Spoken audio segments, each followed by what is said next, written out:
Alliances. That you may gain a still more concrete vision of just how this principle of organized effort can be made powerful, stop for a moment and allow your imagination to draw a picture of what would likely be the result if every church and every newspaper and every Rotary Club and every Kiwanis Club and every advertising club and every women's club and every other civic organization of a similar nature in your city or in any other city in the United States should form an alliance for the purpose of pooling their power and using it for the benefit of all members of these organizations.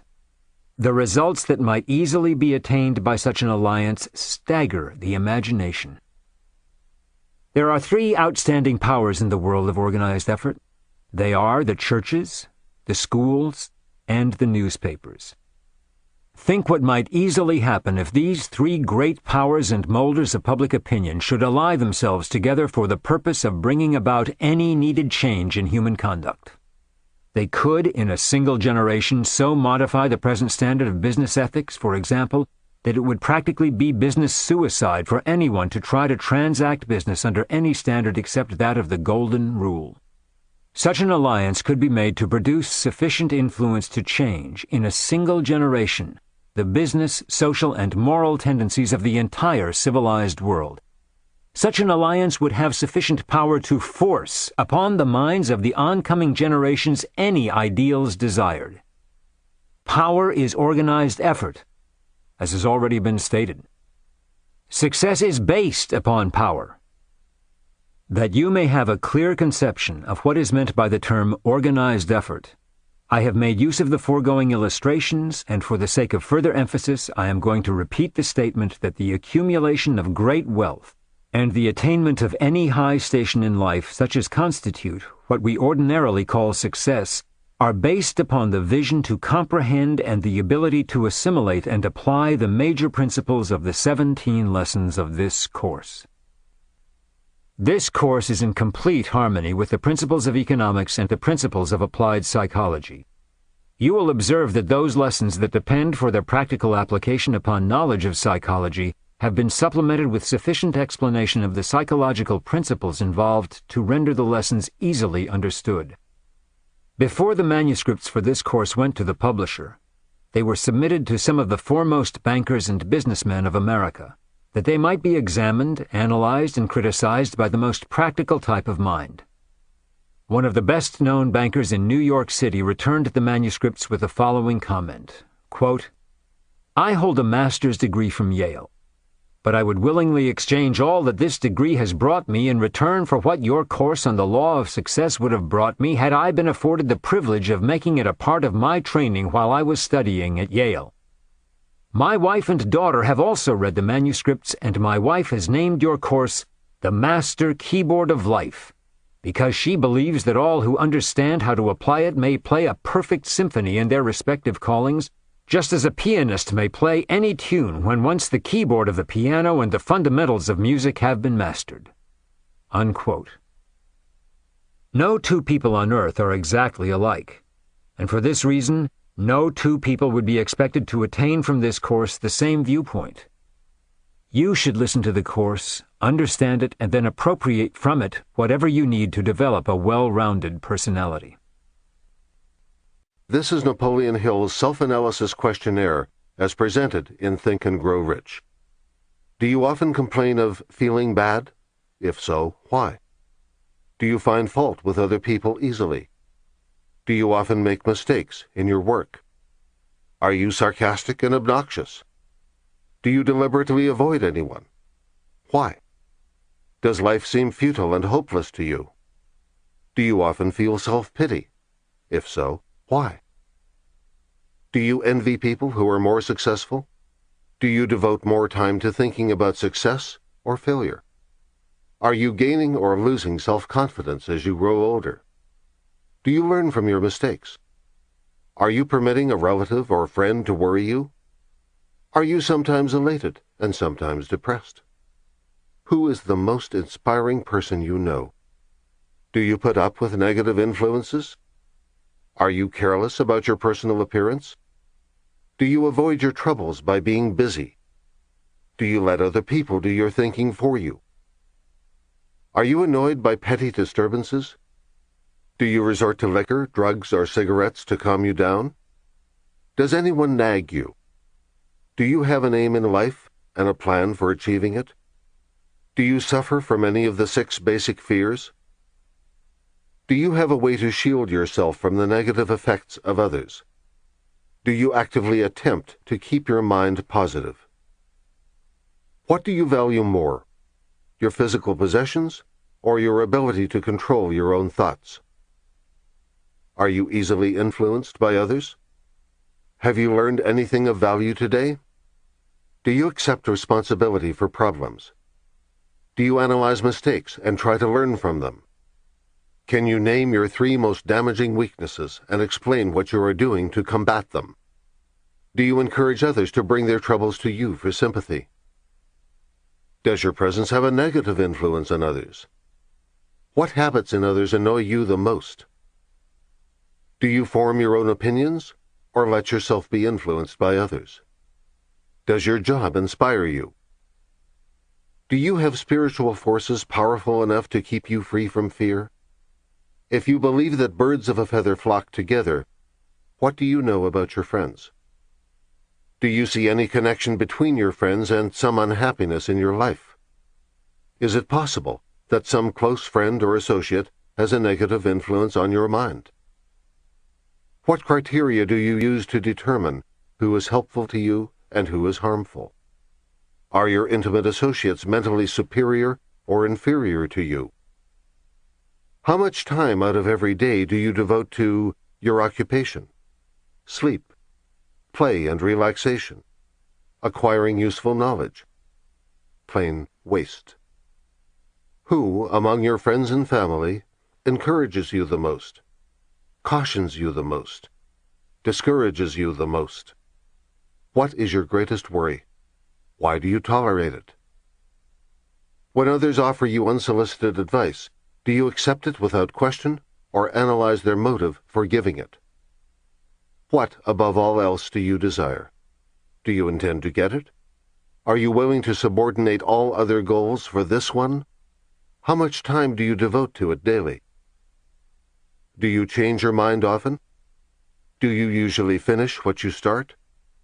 Are you easily impressed by other people's business titles, college degrees, or wealth? Are you often concerned about what other people might think or say of you? Do you try to make friends with people because of their social status or wealth? Whom do you believe to be the greatest person living? How is this person superior to you? How much time have you devoted to studying and answering these questions? At least 1 full day is needed to truly answer these questions and contemplate your answers. If you devote that time, you will know more about yourself than most people know of themselves. Analyze yourself. Take your measure. Make a self-analysis. If you will answer all these questions truthfully, you will know more about yourself than the majority of people. Study the questions carefully, come back to them once each week for several months, and be astounded at the amount of additional knowledge of great value to yourself you will have gained by answering the questions truthfully. If you are not certain concerning the answers to some of the questions, seek the counsel of those who know you well, especially those who have no motive in flattering you, and see yourself through their eyes. This program has been compiled for the purpose of helping you find out what are your natural talents, and for the purpose of helping organize, coordinate, and put into use the knowledge gained from experience. For more than 20 years, I have been gathering, classifying, and organizing this material. During the past 14 years, I have analyzed more than 16,000 men and women, and all of the vital facts gathered from these analyses have been carefully organized and woven into this course. These analyses brought out many interesting facts that have helped to make this course practical and usable. For example, it was discovered that 95% of all who were analyzed were failures, and but 5% were successes. By the term failure is meant that they had failed to find happiness and the ordinary necessities of life without struggle that was almost unbearable. Perhaps this is about the proportion of successes and failures that might be found if all the people of the world were accurately analyzed.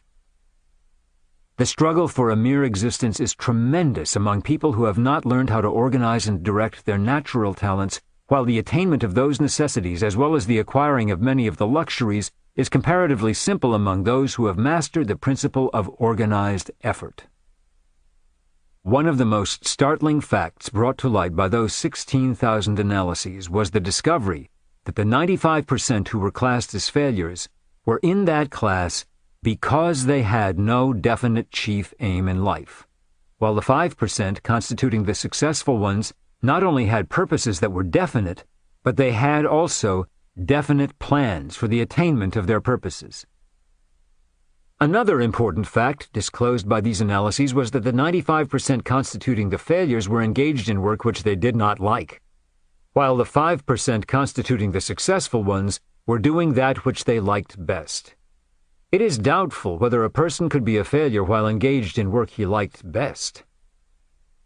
Another vital fact learned from the analyses was that all of the 5% who were succeeding had formed the habit of systematic saving of money, while the 95% who were failures saved little. This is worthy of serious thought. One of the chief objects of this course is to aid you in performing your chosen work in such a way that it will yield the greatest returns in both money and happiness.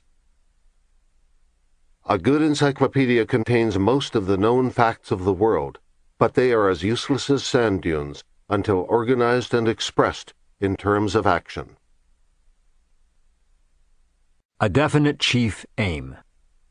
The keynote of this entire lesson may be found in the word definite. It is most appalling to know that 95% of the people of the world are drifting aimlessly through life without the slightest conception of the work for which they are best fitted, and with no conception whatsoever of even the need of such a thing as a definite objective toward which to strive. There is a psychological as well as an economic reason for the selection of a definite chief aim in life. Let us devote our attention to the psychological side of the question first. It is a well-established principle of psychology that a person's acts are always in harmony with the dominating thoughts of his or her mind. Any definite chief aim that is deliberately fixed in the mind and held there with the determination to realize it finally saturates the entire subconscious mind until it automatically influences the physical action of the body toward the attainment of that purpose. Your definite chief aim in life should be selected with deliberate care, and after it has been selected, it should be written out and placed where you will see it at least once a day. The psychological effect of which is to impress this purpose upon your subconscious mind so strongly that it accepts that purpose as a pattern or blueprint that will eventually dominate your activities in life and lead you step by step toward the attainment of the object back of that purpose. The principle of psychology through which you can impress your definite chief aim upon your subconscious mind is called autosuggestion, or suggestion that you repeatedly make to yourself. It is a degree of self-hypnotism, but do not be afraid of it on that account, for it was this same principle through the aid of which Napoleon lifted himself from the lowly station of poverty-stricken Corsican to the dictatorship of France. It is through the aid of this same principle that Thomas A. Edison has risen from a lowly beginning to become accepted as the leading inventor of the world. It was through the aid of this same principle that Lincoln bridged the mighty chasm between his lowly birth in a log cabin in the mountains of Kentucky and the presidency of the greatest nation on earth. It was through the aid of this same principle that Theodore Roosevelt became one of the most aggressive leaders that ever reached the presidency of the United States. No position in life can be secure, and no achievement can be permanent unless built upon truth and justice. Autosuggestion. You need have no fear of the principle of autosuggestion as long as you are sure that the objective for which you are striving is one that will bring you happiness of an enduring nature. Be sure that your definite purpose is constructive, that its attainment will bring hardship and misery to no one, that it will bring you peace and prosperity. Then apply to the limit of your understanding the principle of self-suggestion for the speedy attainment of this purpose. On the street corner just opposite the room in which I am writing, I see a man who stands there all day long and sells peanuts. He is busy every minute. When not actually engaged in making a sale, he is roasting and packaging the peanuts in little bags. He is one of that great army constituting the 95% who have no definite purpose in life. He is selling peanuts, not because he likes that work better than anything else he might do, but because he never sat down and thought out a definite purpose that would bring him greater returns for his labor. He is selling peanuts because he is a drifter on the sea of life, and one of the tragedies of his work is the fact that the same amount of effort that he puts into it, if directed along other lines, would bring him much greater returns. Another one of the tragedies of this man's work is the fact that he is unconsciously making use of the principle of self-suggestion, but he is doing it to his own disadvantage.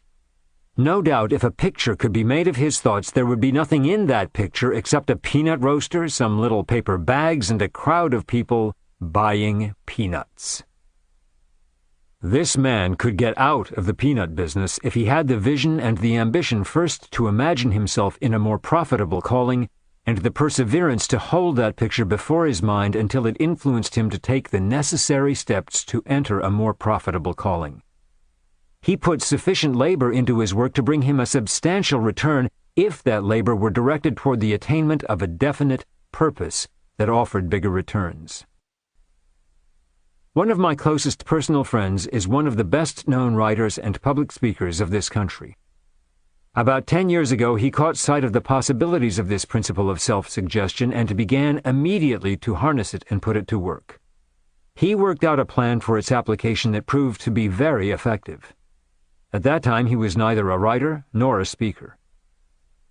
Each night, just before going to sleep, he would shut his eyes and see in his imagination a long council table at which he placed, in his imagination, certain well-known men whose characteristics he wished to absorb into his own personality. At the end of the table he placed Lincoln, and on either side of the table he placed Napoleon, Washington, Emerson, and Elbert Hubbard. He then proceeded to talk to these imaginary figures that he had seated at his imaginary council table, something after this manner. Mr. Lincoln, I desire to build in my own character those qualities of patience and fairness toward all mankind, and the keen sense of humor which were your outstanding characteristics. I need these qualities, and I shall not be contented until I have developed them. Mr. Washington, I desire to build in my own character those qualities of patriotism and self-sacrifice and leadership that were your outstanding characteristics. Mr. Emerson, I desire to build in my own character those qualities of vision and the ability to interpret the laws of nature as written in the rocks of prison walls and growing trees and flowing brooks and growing flowers and the faces of little children, which were your outstanding characteristics. Napoleon, I desire to build in my own character those qualities of self-reliance and the strategic ability to master obstacles and profit by mistakes and develop strength out of defeat, which were your outstanding characteristics. Mr. Hubbard, I desire to develop the ability to equal and even to excel the ability that you possessed with which to express yourself in clear, concise, and forceful language. Night after night, for many months, this man saw these men seated around that imaginary council table until finally he had imprinted their outstanding characteristics upon his own subconscious mind so clearly that he began to develop a personality which was a composite of their personalities. Napoleon Hill was by no means the first to encourage the use of autosuggestion. Perhaps the best-known advocate was French psychiatrist Émile Coué. A contemporary of Freud in the late 1800s, Coué advocated the use of autosuggestion by the repetition of statements that he termed positive affirmations. He developed what he considered to be a perfect positive statement that was nonspecific and could be used to improve any aspect of anyone's life. Coué instructed his patients to repeat the following phrase several times a day. Every day, in every way, I am getting better and better. Word of his success with the method quickly spread, and the use of the phrase practically became a movement in Europe.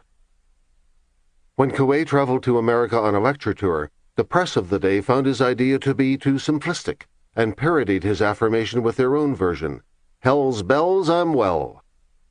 It made Coué a laughingstock, And just as it happened when stage magicians cast doubt upon the efficacy of hypnosis, Coué's method of positive affirmation fell into disrepute.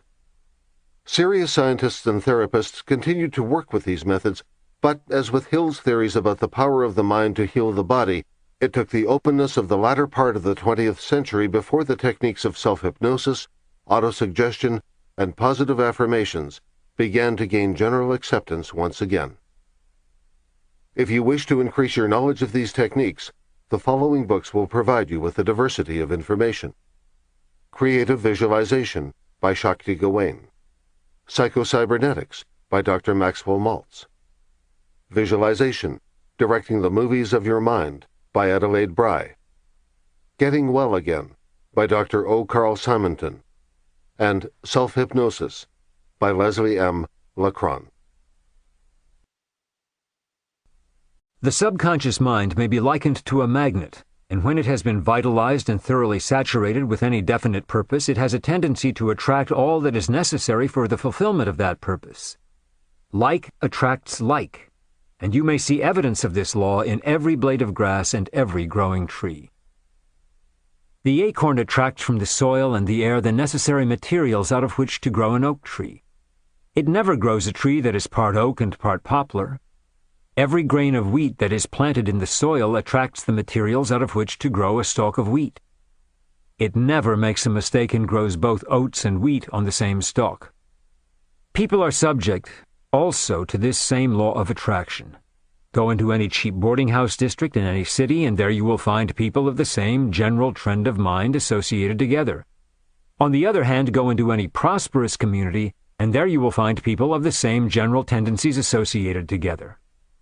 Those who are successful always seek the company of others who are successful, while those who are on the ragged side of life always seek the company of those who are in similar circumstances. Misery loves company. Water seeks its level with no finer certainty than we all seek the company of those who occupy our own general status financially and mentally. A Yale University professor and an illiterate hobo have nothing in common. They would be miserable if thrown together for any length of time. Oil and water will mix as readily as will people who have nothing in common. All of which leads up to this statement, that you will attract to you people who harmonize with your own philosophy of life, whether you wish it or not. This being true, can you not see the importance of vitalizing your mind with a definite chief aim that will attract to you people who will be of help to you and not a hindrance? Suppose your definite chief aim is far above your present station in life. What of it? It is your privilege, in fact it is your duty, to aim high in life. You owe it to yourself and to the community in which you live to set a high standard for yourself. Do not tell the world what you can do. Show it. There is much evidence to justify the belief that nothing within reason is beyond the possibility of attainment by the person whose definite chief aim has been well developed. Some years ago, Louis Victor Étange was given a life sentence in the Arizona penitentiary. At the time of his imprisonment, he was an all-around bad man by his own admission. In addition to this, it was believed that he would die of tuberculosis within a year. Étange had reason to feel discouraged if anyone ever had. Public feeling against him was intense, and he did not have a single friend in the world who came forth and offered him encouragement or help. Then, something happened in his own mind that gave him back his health, put the dreaded disease to rout, and finally unlocked the prison gates and gave him his freedom. What was that something? Just this. He made up his mind to whip the white plague and regain his health. That was a very definite chief aim. In less than a year from the time the decision was made, he had won. Then he extended that definite chief aim by making up his mind to gain his freedom. Soon the prison walls melted from around him. The details of this case are interesting. In prison, Louis Étange decided to become a writer. He took magazines, catalogs, and anything else that contained marketing copy, and he began to rewrite it. As his confidence in what he was doing grew, he sent the revised copy to the companies that had produced it. Some were not flattered. but others recognized that he had skill. Soon he was earning a good sum of money. But more important, his dedication impressed a group of his clients who decided to help him. They petitioned the governor of Arizona for clemency. It took some time, but Etage was freed and walked out of the prison and into a job with a public relations firm. No undesirable environment is strong enough to hold the man or woman who understands how to apply the principle of autosuggestion in the creation of a definite chief aim. Such a person can throw off the shackles of poverty, destroy the most deadly disease germs, rise from a lowly station in life to power and plenty. All great leaders base their leadership upon a definite chief aim. Followers are willing followers when they know their leader is a person with a definite chief aim who has the courage to back up that purpose with action. Even a balky horse knows when a driver with a definite chief aim takes hold of the reins and yields to that driver. When a man with a definite chief aim starts through a crowd, everybody stands aside and makes a way for him. But let a man hesitate and show by his actions that he is not sure which way he wants to go, and the crowd will step all over his toes and refuse to budge an inch out of his way. Nowhere is the lack of a definite chief aim more noticeable or more detrimental than it is in the relationship between parent and child. Children sense very quickly the wavering attitude of their parents and take advantage of that attitude quite freely. It is the same all through life. Men with a definite chief aim command respect and attention at all times. In 1990, Douglas Grant was paralyzed in an accident that left him in a wheelchair. But instead of deciding that his life was over, Grant embarked on the pursuit of a definite aim. His father had told him he would never walk again unless he had a vision in life. Grant's vision was not just to walk, but to win a gold medal as a weightlifter. "I decided I would make it happen," he says. He created his own strategy for rehabilitation that started to restore his mobility. By 1993, he was not only walking, he had won the World Championship of Powerlifting, getting that gold medal he had dreamed of. But Grant's battle to restore his strength also excited his interest in nutrition. He created a mastermind with a leading authority on enzymes and developed an enzyme-activated nutritional system called Infinity Squared. The program is now used by such professional teams as the New York Yankees and the Houston Rockets, and Grant's company is doing millions of dollars of business each year. The definite purpose and finance. So much for the psychological viewpoint of a definite purpose. Let us now turn to the economic side of the question. If a ship lost its rudder in mid-ocean and began circling around, it would soon exhaust its fuel supply without reaching shore, despite the fact that it would use up enough energy to carry it to shore and back several times. The person who labors without a definite purpose, that is backed up by a definite plan for its attainment, resembles the ship that has lost its rudder. Hard labor and good intentions are not sufficient to carry anyone through to success. For how may any of us be sure that we have attained success unless it is established in our minds some definite object that we wish? Every well-built house started in the form of a definite purpose plus a definite plan in the nature of a set of blueprints. Imagine what would happen if one tried to build a house by the haphazard method, without plans. Workmen would be in each other's way. Building material would be piled all over the lot before the foundation was completed, and everybody on the job would have a different notion as to how the house ought to be built. Result? Chaos and misunderstandings and cost that would be prohibitive. Yet had you ever stopped to think that most people finish school, take up employment, or enter a trade or profession without the slightest conception of anything that even remotely resembles a definite purpose or a definite plan? In view of the fact that science has provided reasonably accurate ways and means of analyzing character and determining the life work for which people are best fitted, does it not seem a modern tragedy that 95% of the adult population of the world is made up of men and women who are failures because they have not found their proper niches in the world's work? If success depends upon power, and if power is organized effort, and if the first step in the direction of organization is a definite purpose, then one may easily see why such a purpose is essential. The best compensation for doing things is the ability to do more. Until you select a definite purpose in life, you dissipate your energies and spread your thoughts over so many subjects and in so many different directions that they lead not to power, but to indecision and weakness. With the aid of a magnifying glass, you can teach yourself a great lesson on the value of organized effort. Through the use of such a glass, you can focus the sun rays on a definite spot so strongly that they will burn a hole through a plank. Remove the glass, which represents the definite purpose, and the same rays of sun may shine on that plank for 1,000,000 years without burning it. 1,000 electric dry batteries, when properly organized and connected together with wires, will produce enough power to run a good-sized piece of machinery for several hours. But take those same cells singly, disconnected, and not one of them would exert enough energy to turn the machinery over once. The faculties of your mind might properly be likened to those dry cells.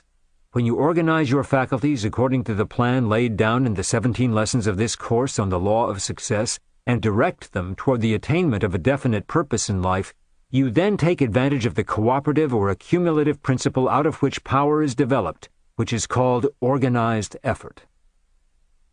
Andrew Carnegie's advice was this: place all your eggs in one basket, and then watch the basket to see that no one kicks it over. By that advice, he meant, of course, that we should not dissipate any of our energies by engaging in sidelines. Carnegie was a sound economist, and he knew that most people would do well if they so harnessed and directed their energies that some one thing would be done well. When the plan back of this course was first born, I remember taking the first manuscript to a professor of the University of Texas, and in a spirit of enthusiasm I suggested to him that I had discovered a principle that would be of aid to me in every public speech I delivered thereafter, because I would be better prepared to organize and marshal my thoughts. He looked at the outline of the points for a few minutes, then turned to me and said, "Yes, your discovery is going to help you make better speeches. But that is not all it will do. It will help you become a more effective writer, for I have noticed in your previous writings a tendency to scatter your thoughts. For instance, if you started to describe a beautiful mountain yonder in the distance, you would be apt to sidetrack your description by calling attention to a beautiful bed of wildflowers, or a running brook, or a singing bird, detouring here and there zigzag fashion before finally arriving at the proper point from which to view the mountain. In the future, you are going to find it much less difficult to describe an object whether you were speaking or writing, because your 17 points represent the very foundation of organization." Unquote. A man who had no legs once met a man who was blind. He proposed to the blind man that they form an alliance that would be of great benefit to both. "You let me climb upon your back," said he to the blind man, "then I will use your legs, and you may use my eyes. Between the two of us we will get along more rapidly." Marty and Helen Shee are a brother and sister team that has proven the value of a mastermind in turning organized effort into success. In 1979, they opened a flower stall on a street corner in Los Angeles. Their first day, they took in just $1.99. Together they worked hard. One of their smartest decisions was to record as many details as possible about each of their customers. This allowed them to call and remind people of approaching birthdays, anniversaries, and special events, saving many a forgetful customer from embarrassment and earning the Shees enormous goodwill. From this simple start, the Shees began compiling a valuable database. This value was increased by the fact that the Shees were targeting the Asian American community, one that many businesses had overlooked. From there, the Shees developed a full-service referral company for new Asian immigrants who can call and talk to operators who speak Mandarin, Cantonese, Korean, or Japanese. Internet web pages are available in the same languages. Their Asian American Association is allied with such major companies as DHL, New York Life, and Sprint, marketing services to a community that is often hard to reach. Annual sales are over $200 million. The Shees' simple venture into flower selling showed them an opportunity. Their dedicated, organized effort gave them the means to fill it. Now, Fortune 500 companies are their allies in growing their business.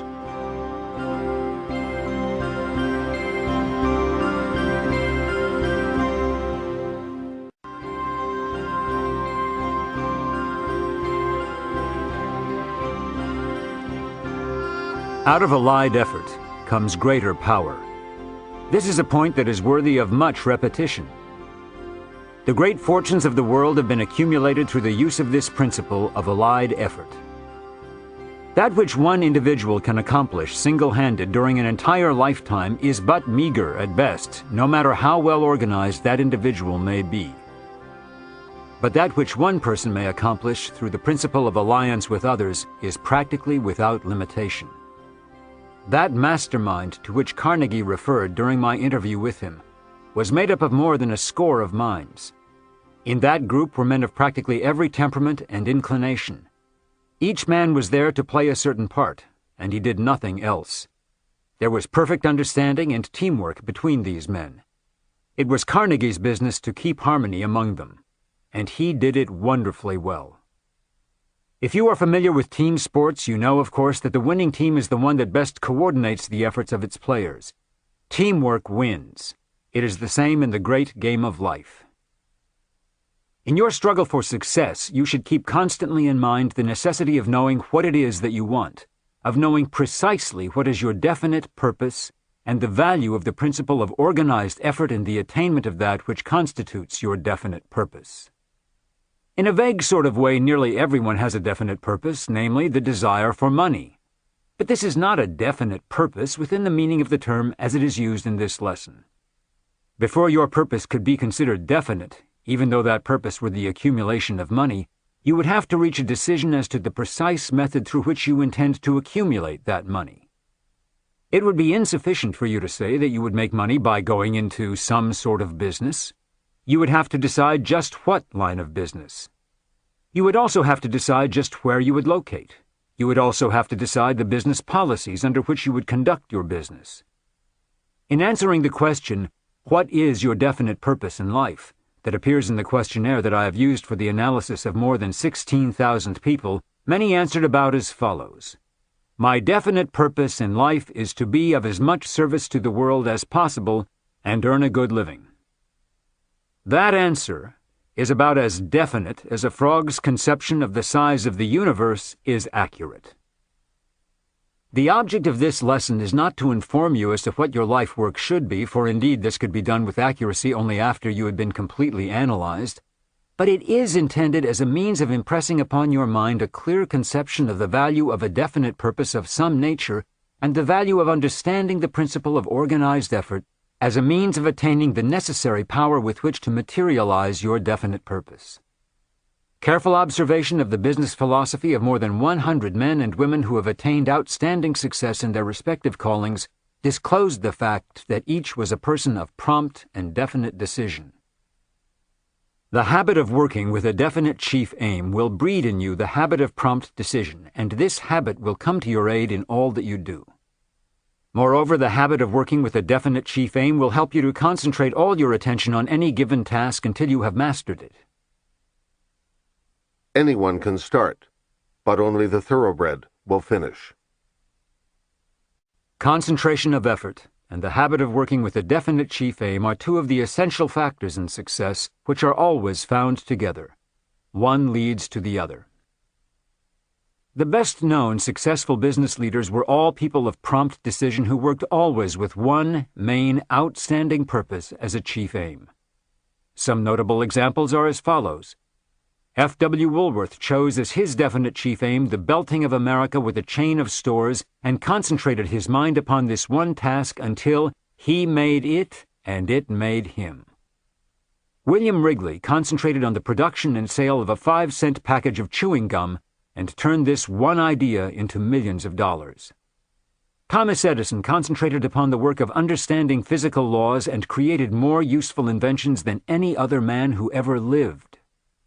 R. H. Ingersoll concentrated on a dollar watch and girdled the earth with them. E. M. Statler concentrated on home-like hotel service and made himself wealthy and useful to millions of people. Woodrow Wilson concentrated on the White House for 25 years and became its chief tenant because he knew the value of sticking to a definite chief aim. Abraham Lincoln concentrated his mind on freeing the slaves and became our greatest American president while doing it. John D. Rockefeller concentrated on oil and became the richest man of his generation. Henry Ford concentrated on cheap transportation for ordinary people and made himself the richest and most powerful man alive. Andrew Carnegie concentrated on steel, made a great fortune, and plastered his name on public libraries throughout America. King Gillette concentrated on a safety razor, gave the entire world a close shave, and made himself a multimillionaire. George Eastman concentrated on the Kodak camera and made the idea yield him a fortune while bringing much pleasure to millions of people. William Randolph Hearst concentrated on sensational newspapers and made the idea worth millions of dollars. Helen Keller concentrated on learning to speak, and though she was deaf, dumb, and blind, realized her definite chief aim. Marshall Field concentrated on the world's greatest retail store, and lo, it rose before him, a reality. Philip Armour concentrated on the butchering business and established a great industry as well as a big fortune. The Wright brothers concentrated on the airplane and mastered the air. George Pullman concentrated on the sleeping car, and the idea made him rich and millions of people comfortable in travel. Millions of people are concentrating daily on poverty and failure, and getting both in overabundance. There are many more examples. Marie Curie concentrated on scientific investigation and was the first woman to win a Nobel Prize, and the first person to ever win it twice. Coco Chanel concentrated on elegant fashion and defined the way women dressed for a generation. Henry Kaiser concentrated on building ships and built the American Navy during World War II. Ray Kroc concentrated on hamburgers and made McDonald's the world's most successful restaurant. Martin Luther King Jr. concentrated on civil rights and led Americans of all colors forward. Sam Walton concentrated on low prices and spread his stores across the country like a carpet. George Lucas concentrated on Star Wars and made it into the most successful movie franchise of all time. Stephen King concentrated on supernatural suspense novels and became the best-selling writer of his day. Ted Turner concentrated on cable television and built an enormous media conglomerate.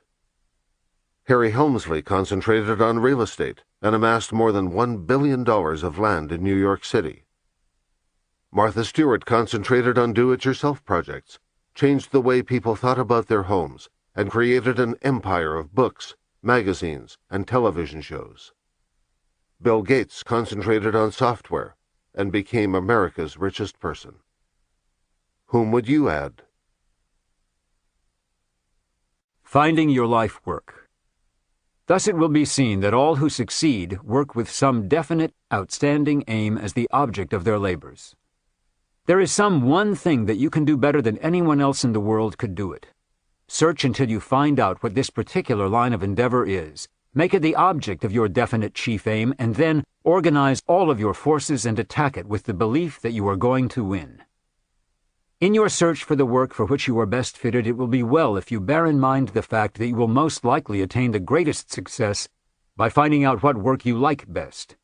For it is a well-known fact that a man generally best succeeds in the particular line of endeavor into which he can throw his whole heart and soul.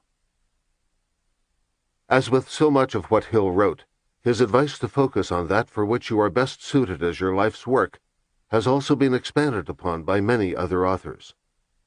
It is the genesis of numerous bestsellers, including Feel the Fear and Do It Anyway by Susan Jeffers and Wishcraft by Barbara Scher with Annie Gottlieb. Let us go back, for the sake of clarity and emphasis, to the psychological principles upon which this lesson is founded, because it will mean a loss that you can ill afford if you fail to grasp the real reason for establishing a definite chief aim in your mind. These principles are as follows. First, every voluntary movement of the human body is caused, controlled, and directed by thought through the operation of the mind. Second, The presence of any thought or idea in your consciousness tends to produce an associated feeling, and to urge you to transform that feeling into appropriate muscular action that is in perfect harmony with the nature of the thought. For example, if you think of winking your eyelid and there are no counter-influences or thoughts in your mind at the time to arrest action, the motor nerve will carry your thought from the seat of government in your brain, and appropriate or corresponding muscular action takes place immediately. Stating this principle from another angle, you choose, for example, a definite purpose as your life work, and make up your mind that you will carry out that purpose.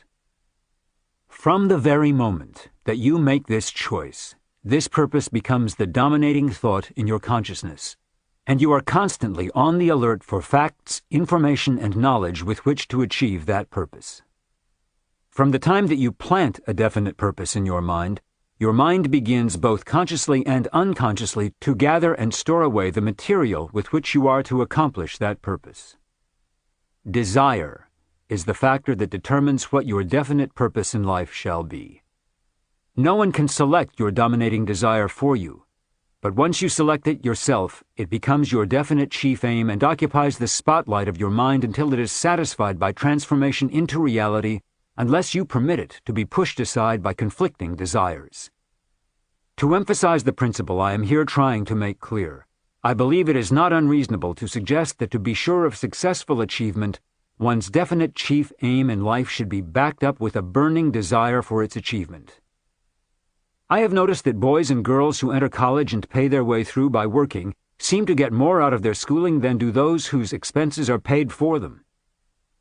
The secret of this may be found in the fact that those who are willing to work their way through are blessed with a burning desire for education, and such a desire, if the object of the desire is within reason, is practically sure of realization.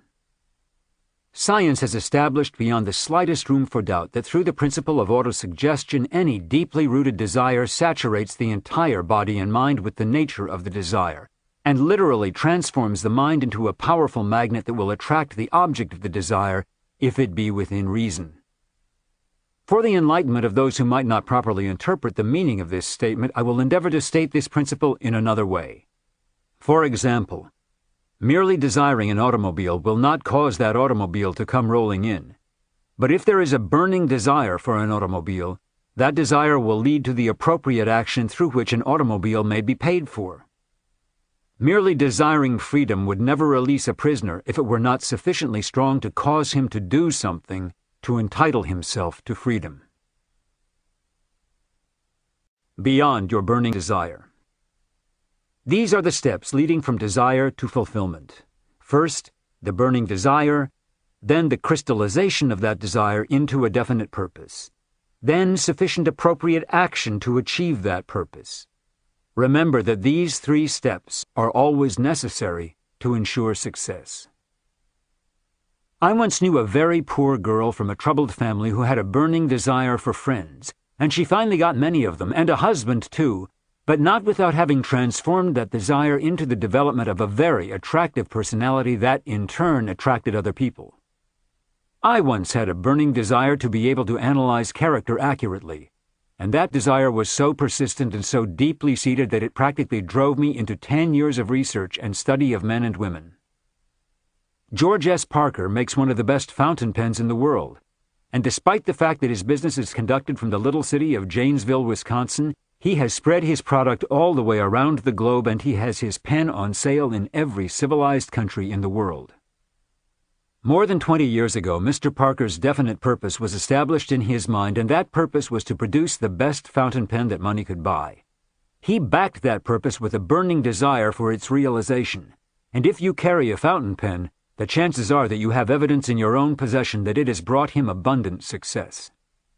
You are a contractor and builder, and like those who build houses out of mere brick and wood and steel, you must draw up a set of plans after which to shape your success building.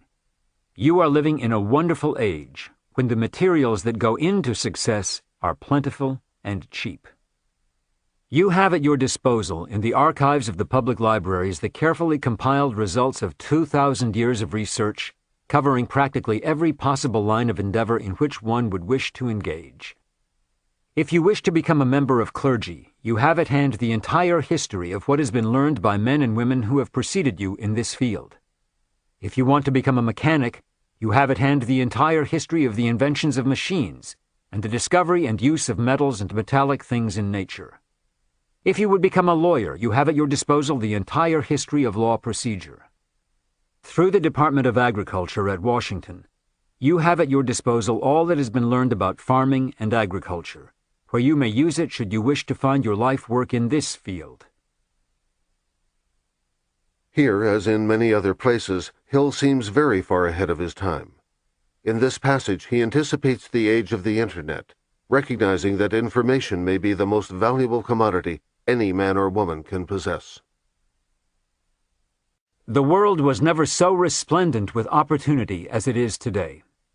On every hand there is an ever-increasing demand for the services of the man or the woman who makes a better mousetrap, or performs better service, or preaches a better sermon, or digs a better ditch, or runs a more accommodating bank. This lesson will not be completed until you shall have made your choice as to what your definite chief aim in life is to be, and then recorded a description of that purpose in writing and placed it where you may see it every morning when you arise and every night when you retire. Procrastination is... But why preach about it? You know that you are the hewer of your own wood and the drawer of your own water and the shaper of your own definite chief aim in life. Therefore, why dwell upon that which you already know?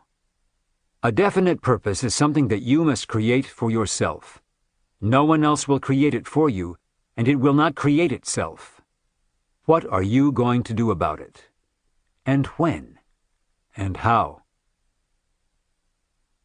Every line a man writes, and every act in which he indulges, and every word he utters, serves as inescapable evidence of the nature of that which is deeply embedded in his own heart, a confession that he cannot disavow.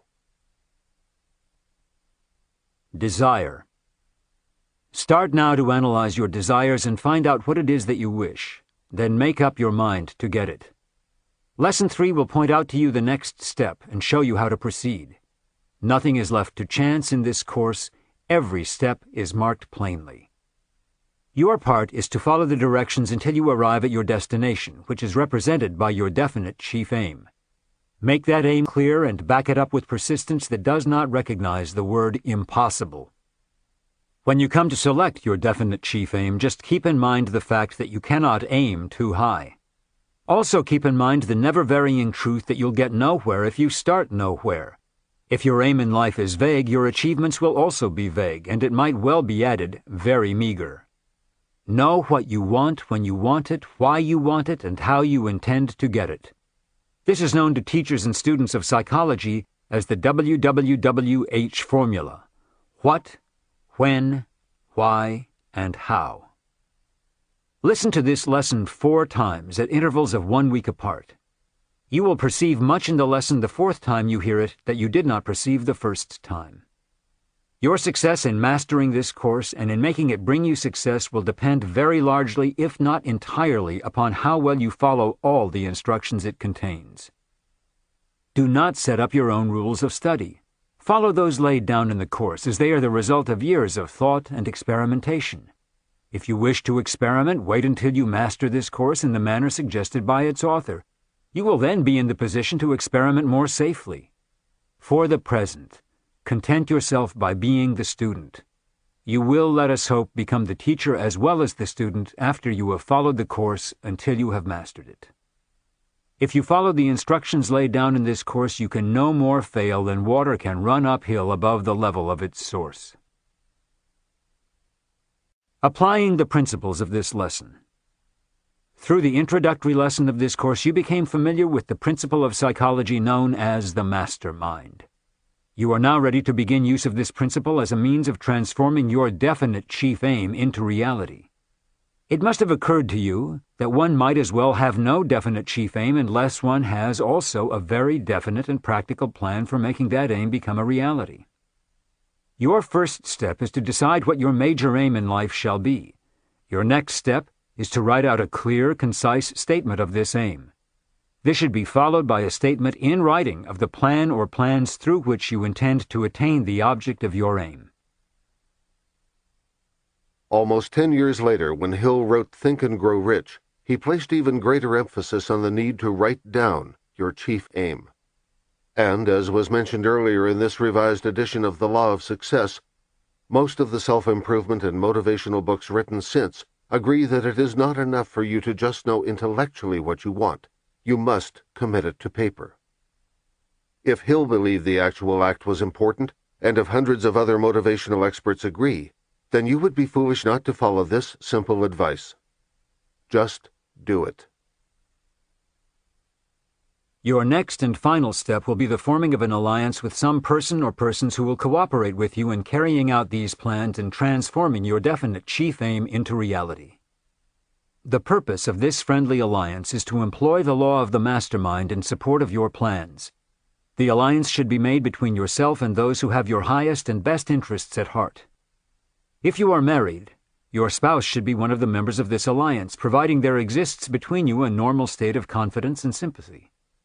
Other members of this alliance may be your mother, father, brothers or sisters, or some close friend or friends. If you are a single person, your sweetheart, if you have one, should become a member of your alliance. This is no joke. You are now studying one of the most powerful laws of the human mind, and you will serve your own best interests by seriously and earnestly following the rules laid down in this lesson, even though you may not be sure where they will lead you. Those who join with you in the formation of a friendly alliance for the purpose of aiding you in the creation of a mastermind should sign with you your statement on the object of your definite chief aim. Every member of your alliance must be fully acquainted with the nature of your object in forming the alliance. Moreover, every member must be in hearty accord with this object and in full sympathy with you. Each member of your alliance must be supplied with a written copy of your statement of your definite chief aim.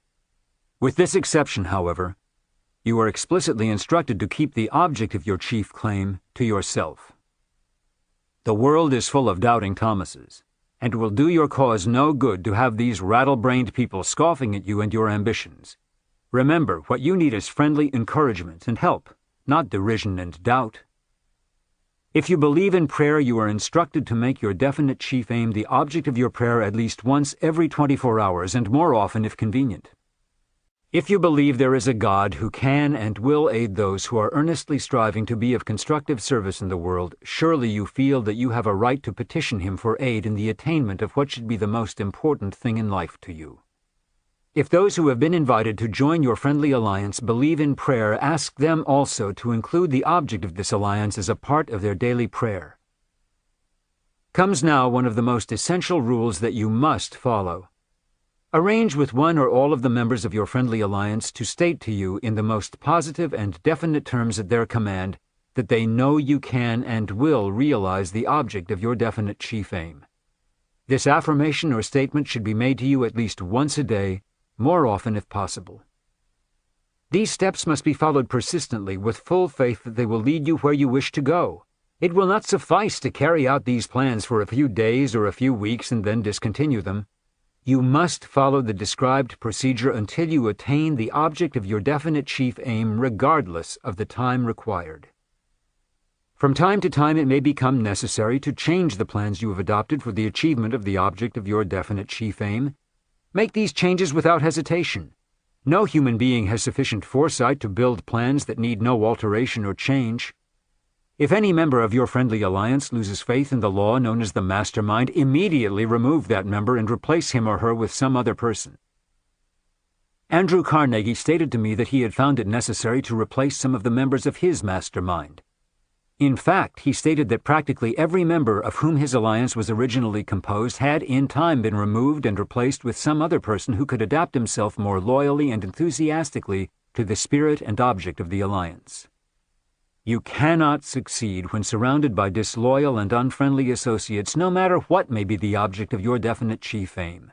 Success is built upon loyalty, faith, sincerity, cooperation, and the other positive forces with which one must surcharge his environment.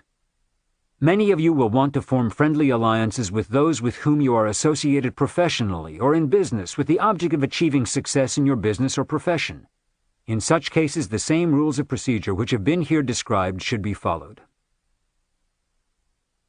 Yes, he succeeded, but he almost failed. So did Robert Fulton, and Abraham Lincoln, and nearly all the others whom we call successful. No man ever achieved worthwhile success who did not, at one time or other, find himself with at least one foot hanging well over the brink of failure. The object of your definite chief aim may be one that will benefit you individually, or it may be one that will benefit the business or profession with which you are connected. The law of the mastermind will work the same in either case. If you fail, either temporarily or permanently, in the application of this law, it will be for the reason that some member of your alliance did not enter into the spirit of the alliance with faith, loyalty, and sincerity of purpose. The last sentence is worthy of repetition. If you fail, either temporarily or permanently, in the application of this law, it will be for the reason that some member of your alliance did not enter into the spirit of the alliance with faith, loyalty, and sincerity of purpose. The object of your definite chief aim should become your hobby. You should ride this hobby continuously. You should sleep with it, eat with it, play with it, work with it, live with it, and think with it. Whatever you want, you may get it if you want it with sufficient intensity, and keep on wanting it, providing the object wanted is one within reason and you actually believe you will get it. There is a difference, however, between merely wishing for something and actually believing you will get it. Lack of understanding of this difference has meant failure to millions of people. The doers are the believers in all walks of life. Those who believe they can achieve the object of their definite chief aim do not recognize the word impossible. Neither do they acknowledge temporary defeat. They know they are going to succeed, and if one plan fails, they quickly replace it with another plan. Every noteworthy achievement met with some sort of temporary setback before success came. Edison made more than 10,000 experiments before he succeeded in making the first talking machine record the words, "Mary had a little lamb." If there is one word that should stand out in your mind in connection with this lesson, it is the word persistence.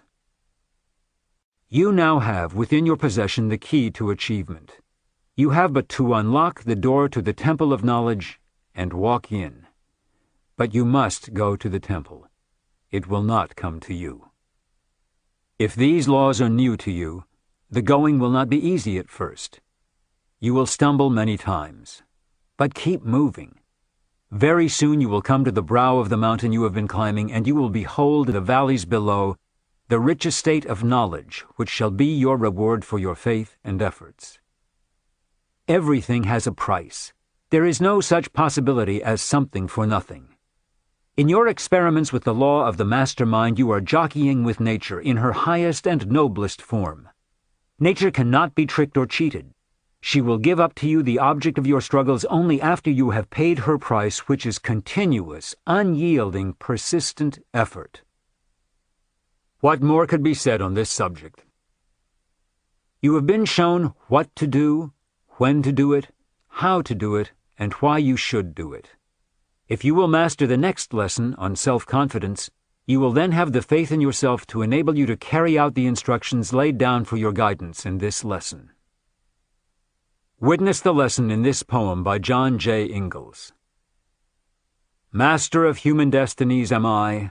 Fame, love, and fortune on my footsteps wait. Cities and fields I walk, I penetrate deserts and seas remote, and passing by hovel and mart and palace, soon or late, I knock unbidden once at every gate. If sleeping, wake. If feasting, rise before I turn away. It is the hour of fate. And they who follow me reach every state mortals desire and conquer every foe save death. But those who doubt or hesitate, condemned to failure, penury, and woe, seek me in vain, and uselessly implore. I answer not, and I return no more. Neglecting to broaden their view has kept some men doing one thing all their lives.